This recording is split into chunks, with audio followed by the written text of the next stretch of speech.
High hello welcome back to my channel. कशा आहात सगळे? आजचा दिवस ना माझ्यासाठी खूपच कामाचा पण तितकाच समाधानाचा आहे. आपण गृहिणींना नेहमीच घराला घरपण देण्यासाठी झटत असतो, पण कधी कधी ना कामाचा डोंगर पाहून थकूनसुद्धा आपण जात असतो. मी माझ्या फ्रीजची आज डीप क्लिनिंग केलेली आहे आणि सोबतच इतर काही महत्त्वाची कामेसुद्धा आवरलेली आहेत. आजच्या व्हिडिओमध्ये मी तुम्हाला फ्रीज स्वच्छ ठेवण्याच्या काही सोप्या टिप्स आणि कामाचा कंटाळा येऊ नये यासाठी थोडेसे मोटिवेशन देणार आहे. चला तर मग आपण व्हिडिओला सुरुवात करूया. आता फ्रीजची साफसफाई तर सगळेच जण करतात, सगळ्या महिला आपण करतच असतो, पण मी फ्रीजची क्लिनिंग करताना तुम्हाला दाखवते. म्हणजे कधी माझ्याकडे बघून आपल्याला ना दुसरे काम करताना बघून मात्र आपल्याला काम करावंसं वाटतं आणि आपलासुद्धा काहीतरी काम बाकी राहिलेलं आहे हे आपल्याला आपल्या लक्षात येतं आणि थोडंसं आपल्याला दुसऱ्याकडे बघून मोटिवेशन मिळत असतं, म्हणून मी तुमच्यासोबत शेअर करते. आता फ्रीज स्वच्छ करणं हे खूप मोठं काम वाटतं, पण जर ते पद्धतशीरपणे आपण केलं ना तर ते खूप सोपं जातं.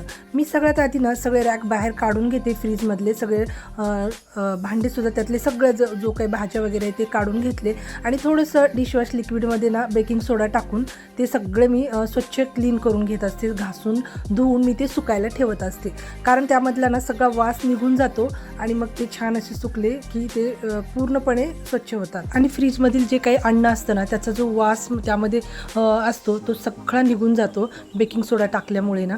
आणि त्यानंतर ना फ्रीजचे जे रबर असतात ते खूप धूळ साचते, त्यामध्ये तेलकटपणासुद्धा गेलेला असतो. तर ते आपलं जुनं एखादं टूथब्रश घ्यायचं आणि ते आपण या लिक्विड आपण जे बनवलेलं आहे त्यामध्ये डीप करून आपण ते रबरसुद्धा फ्रीजचे घासून घ्यायची जेव्हा आपण फ्रीजची डीप क्लिनिंग करत असतो. ही अशा पद्धतीने डीप क्लिनिंग ना महिन्यातून एकदा, दीड महिन्यातून एकदा तर नक्कीच केली पाहिजे. आणि वर तर आपण कपडा मारतच असतो, फ्रीजला साफ करत असतो. तर ना फ्रीजमध्ये अजून एक टिप म्हणजे नेहमी ना लिंबाचा एक तुकडा किंवा थोडासा बेकिंग सोडा एका वाटीत ठेवायचं, जेणेकरून ना आपल्या फ्रीजला नेहमी फ्रेश वास येईल. आणि आपलं फ्रीज आणि आपलं किचन जेव्हा स्वच्छ आपण केलेलं असतं ना, ते पूर्ण डीप क्लिनिंग झाली की आपला तणावसुद्धा खूप कमी होतो आणि आपलं मनसुद्धा एकदम फ्रेश होतं. आणि हो, बऱ्याच वेळा ना आपल्याला गृहिणींना असं वाटत असतं की आपण फक्त घरीच तर असतोय, घरातलीच तर कामं करतोय, दुसरं काय करतोय आपण. पण लक्षात ठेवा, आपण ना आपल्या घराचा कणा असतो. जेव्हा आपण आपलं फ्रीज स्वच्छ करत आहोत ना तेव्हा आपण आपल्या कुटुंबाला एक चांगलं आरोग्य देत आहोत. जेव्हा आपण आपलं घर आवरतो तेव्हा आपण एक सकारात्मक वातावरण आपल्या घरामध्ये निर्माण करत असतो. आता आपल्या घरातील कामाचं मोल जरी पैशामध्ये नसलं ना तरी आपल्या कुटुंबाच्या चेहऱ्यावरच्या समाधानात आणि आपल्या चेहऱ्यावरच्या आनंदात हे नक्कीच आहे. स्वतःसाठीही थोडासा आपल्याला वेळ काढणं हे खूप गरजेचं आहे. काम करत असताना ना घरातली जी काही कामं करत असतं तेव्हा आपण आपलं आवडीचं म्युझिक, गाणे किंवा एखादा पॉडकास्ट ऐकायला लावून ठेवायचं. म्हणजे याने काय होतं, आपल्या कामाचा आपल्याला कंटाळा अजिबात येत नाही. यामुळे आपल्या कामाचा थकवासुद्धा आपल्याला जाणवत नाही.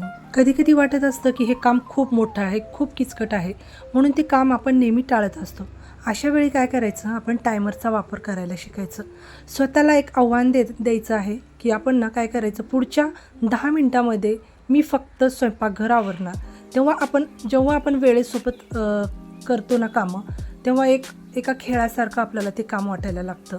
सुरुवातीला आपल्याला थोडंसं अवघड जाईल, पण नंतर सवय लागली ना हळूहळू आपल्याला वेळेसोबत कामं करायला खूप छान वाटेल. काम लवकर होतं आणि उरलेला वेळसुद्धा आपल्याला स्वतःसाठी आपण वापरू शकतो. आता कामाचा कंटाळा आपल्याला केव्हा येतो, जेव्हा आपण कुठला तरी विचार करत असतो, भूतकाळाचा किंवा भविष्याचा असा आपण विचार करत असतो. तर तसं न करता काय करायचं, सध्या जे आपण काम करत आहोत ना त्या कामामध्ये पूर्णपणे रमून जाण्याचा प्रयत्न करायचं. कपड्यांच्या घड्या घालत असताना, कपडे धुवत असताना कपड्यांचा ना स्पर्श जाणून घ्यायचा. भांडी घासत असताना पाण्याचा आवाज अनुभवायचा. यालाच ना माइंडफुलनेस म्हणतात.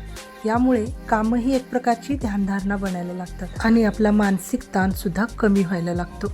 आता कामाचं कौतुक कोणाला नाही आवडत, मग काय करायचं, आपल्या कामाचं कौतुक आपणच करायचं आणि त्याचं बक्षीससुद्धा स्वतःला द्यायचं. प्रत्येक मोठं काम संपल्यानंतर ना स्वतःला एक छोटं बक्षीस द्यायचं आहे.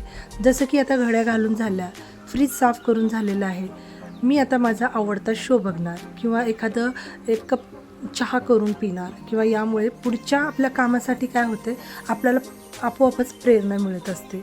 थोडंसं बसायचं, थोडासा निवांत वेळ घ्यायचं. आणि महत्त्वाची गोष्ट म्हणजे ना आपला कामाकडे बघण्याचा दृष्टिकोन असा ठेवायचा की मला हे काम करावं लागते म्हणण्यापेक्षा मी माझ्या घराची काळजी घेत आहे, ज्यामुळे माझं कुटुंब सुरक्षित राहतं. आणि मी सुद्धा आनंदी राहते. आणि हे असे आपले विचार ठेवायचे की आपलं घर हे ना एक मंदिर आहे आणि त्याची स्वच्छता करणं ही एक सेवा आहे. असं मानलं की कामाचा थकवा कधीच जाणवणार. आता या ठिकाणी माझी फ्रीजची पूर्ण स्वच्छता डीप क्लिनिंग ही झालेली आहे. आता फ्रीजची पूर्ण डीप क्लिनिंग झाली आहे तर त्याला जागेवर लावून ठेवलेलं आहे आणि त्याचा दरवाजा आता आपल्याला थोडा वेळ उघडाच ठेवायचा आहे, म्हणजे पूर्णपणे आतमध्ये फ्रीज सुकलं जाईल आणि पूर्ण कोरडं झाल्याशिवाय आपल्याला फ्रीजची पिन लावून मग नंतरच बटन चालू करायचं आहे. त्यानंतर आपण बटन चालू करण्याच्या आधी फ्रीजमध्ये जे आपलं सामान असेल, भाज्या, आपलं अन्न जे काही असेल फ्रीजमध्ये ते भरून ठेवायचं आहे आणि नंतरच आपण फ्रीजचं स्विच ऑन करायचं आहे. आता इथे फ्रीजवर आपल्याला ना एक कपडा किंवा फ्रीजचं कवर हे आपल्याला ठेवलंच पाहिजे. त्यामुळे फ्रीजवर धूळसुद्धा बसत नाही आणि फ्रीज आपलं सुरक्षित राहतं. आता इथे मी एक्स्ट्राचं एखादं काम काढलं किंवा कोणतं मोठं काम केलं एखाद्या दिवशी तर दिवस कुठे गेला हे सुद्धा आपल्याला कळत नाही आणि आपल्याला भविष्याचा, भूतकाळाचा विचार करण्यासाठी सुद्धा आपल्याकडे वेळ नसतो. आपल्या कामामध्ये आपण इतके गुंतून आणि मग्न झालेलो असतो. तर अशा पद्धतीने घरातील कुठलंही मोठं काम असेल किंवा छोटं काम असेल, क्लिनिंगची कामं असतील किंवा बाहेरची कामं असतील, तर या टिप्स आपण वापरून घरातील कामाचा आनंद घेऊ शकतो. यातली कोणती टिप तुम्हाला सर्वात जास्त आवडली किंवा तुम्ही आधीच यातली कुठली गोष्ट फॉलो करत असता ते मला नक्की कमेंटमध्ये सांगा. किंवा यातली तुमची कुठली एखादी युक्ती असेल तुमची तर ते सुद्धा मला कमेंटमध्ये नक्की सांगा. आणि हा व्हिडिओ तुम्हाला आवडला असेल तर व्हिडिओला लाईक जरूर करा, आपल्या मित्रमैत्रिणीशी शेअर करा आणि चॅनलला सबस्क्राईब केल्याशिवाय जाऊ नका. भेटू पुन्हा एक अशा छानशा मोटिवेशन आणि आपल्या गृहिणींना प्रेरणा देणारा व्हिडिओ घेऊन. तोपर्यंत आनंदी राहा, कामं करा, एन्जॉय करा कामं करत असताना. आणि व्हिडिओ पूर्ण बघितल्याबद्दल खूप खूप धन्यवाद.